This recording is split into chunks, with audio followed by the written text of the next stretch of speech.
Mukta sango anaham vadi dhritya utsaha samanvitah siddhya siddhyo nirvikarah karta satvika uchyate. Hello friends, this is the 26th shlok of the 18th chapter of Bhagavad Gita, and today we will understand this shlok in detail. So let's first go over its meaning. So the shlok says, Mukta sango anaham vadi, which means free of association, non-believer in ego. Dhritya utsaha samanvitah, which means endowed with firm determination.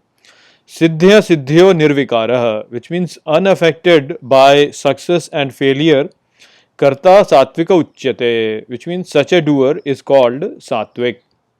So over here, Shri Krishna now start to describe the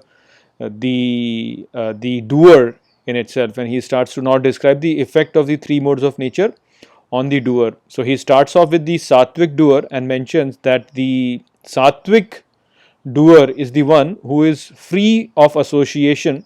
He does not believe in the existence of ego.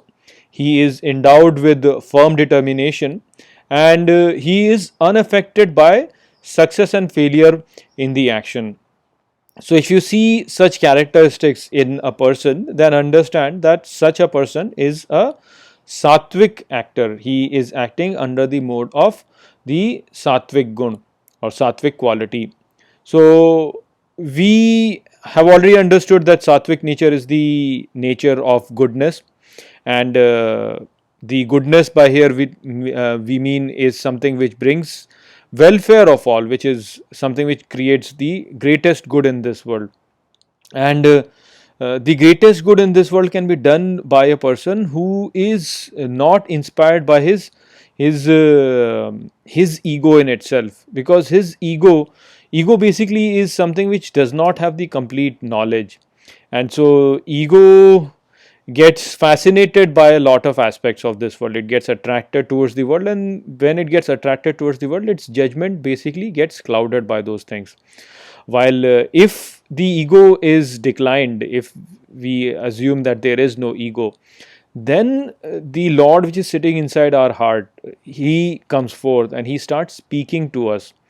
So there is a deep voice which is inside us, which is a very good guide to us in terms of our actions. And if we can listen to that deep voice inside us, then our actions will become good.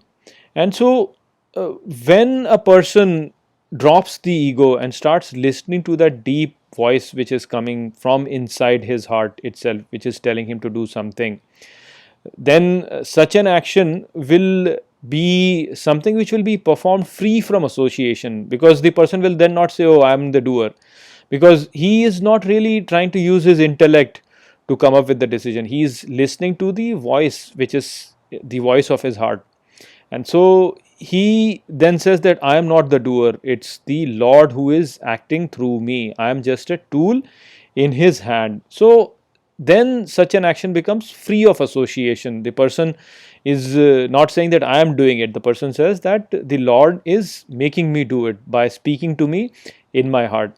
And so when a person gives up his ego and then starts to listen to that inner voice and then starts to act with that voice, then he is acting in conjunction with the will of the Lord. And so when a person knows that he is just fulfilling the will of the Lord, he is not really doing anything for himself, then a very firm determination will come in him, because he will not have a sense of guilt in himself.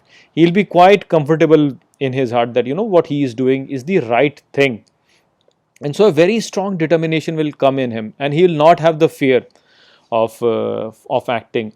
It's only when the people they basically get fearful while performing a strong task, and that is what shakes their determination, because they get fearful and they get doubtful in terms of what their action is.